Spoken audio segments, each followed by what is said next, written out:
ಪ್ರಥಮವಾಗಿ ಎಲ್ಲ ಮಾಧ್ಯಮದ ಸ್ನೇಹಿತರಿಗೆ ಸ್ವಾಗತವನ್ನು ಕೋರ್ತಾ ಇವತ್ತಿನ ಲೋಕಸಭೆಯ ಮತದಾನದ ಫಲಿತಾಂಶಗಳು ಈಗಾಗಲೇ ಮಾಧ್ಯಮದ ಸ್ನೇಹಿತರುಗಳು ಏನು ಬಿತ್ತರಿಸ್ತಾ ಇದ್ದೀರಿ. ಪ್ರಾರಂಭಿಕ ಹಂತದಲ್ಲಿ ಯಾವ್ಯಾವ ಪಕ್ಷಗಳ ಮತ ಎಣಿಕೆಯಲ್ಲಿ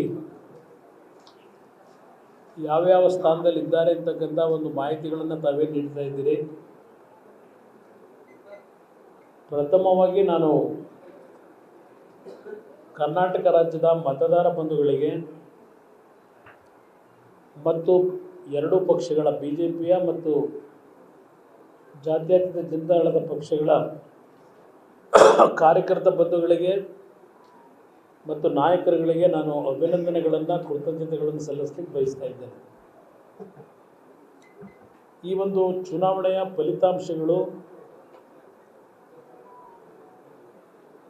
ದೇಶದ ಪ್ರಧಾನಮಂತ್ರಿಗಳಾಗಿರ್ತಕ್ಕಂಥ ನರೇಂದ್ರ ಮೋದಿಯವರು ಕಳೆದ 2.5 ತಿಂಗಳಿಂದ ಬಹುಶಃ ಅತ್ಯಂತ ಶ್ರಮವಹಿಸಿ BJPಯ ಮತ್ತು NDA ಪಕ್ಷಗಳ ಅಭ್ಯರ್ಥಿಗಳ ಗೆಲುವಿಗೆ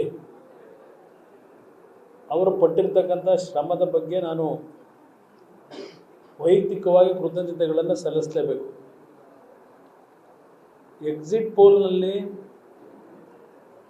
ಏನೋ ಒಂದು ಹಲವಾರು ಖಾಸಗಿ ಸರ್ವೆಯನ್ನು ನೀಡಿರ್ತಕ್ಕಂಥ ಸಂಸ್ಥೆಗಳ ಫಲಿತಾಂಶಗಳಲ್ಲಿ ಸ್ವಲ್ಪ ಏರ್ಪೇರಾಗಿರ್ತಕ್ಕಂಥದ್ದು ಗಮನಿಸಿದ್ದೇನೆ. ಆದರೆ ಇದಕ್ಕೆ ಪ್ರಮುಖವಾದ ಕಾರಣ ಚುನಾವಣೆಯ ಒಂದು ಪ್ರಚಾರಗಳು ಪ್ರಾರಂಭ ಆದ ನಂತರ ಹಲವಾರು ರೀತಿಯಲ್ಲಿ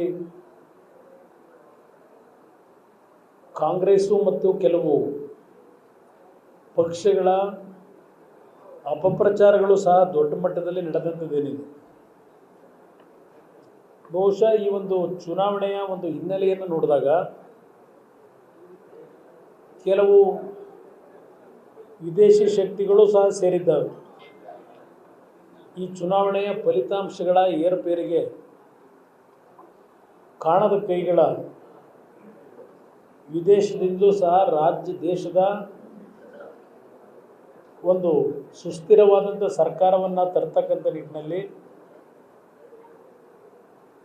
ಹಲವಾರು ರೀತಿಯ ಕುತಂತ್ರಗಳು ನಡೆದಿದೆ ಅಂತಕ್ಕಂಥದ್ದು ಕೆಲವು ಮಾಧ್ಯಮಗಳಲ್ಲೂ ಸಹ ನಾನು ಗಮನಿಸಿದ್ದೇನೆ. ಅದರಲ್ಲಿ ಸ್ವಲ್ಪ ಮಟ್ಟಿನ ಯಶಸ್ಸು ಸಹ ಕಂಡಿದ್ದಾರೆ ಅನ್ನೋದು ನನ್ನ ಅಭಿಪ್ರಾಯ. ಪ್ರಾರಂಭಿಕ ಹಂತದಲ್ಲಿ NDAಯ ಸುಮಾರು 350-360 ಅಭ್ಯರ್ಥಿಗಳು ಚುನಾವಣೆಯಲ್ಲಿ ಗೆಲುವನ್ನು ಸಮೀಪಕ್ಕೆ ಹೋಗ್ತಾರೆ ಅಂತಕ್ಕಂಥದ್ದೇನಿತ್ತು. ಆ ಒಂದು ಗೆಲುವಿನಲ್ಲಿ ಸ್ವಲ್ಪ ಸಂಖ್ಯೆಯ ಕಡಿತ ಆಗಿರತಕ್ಕಂಥದ್ದೇನಿದೆ,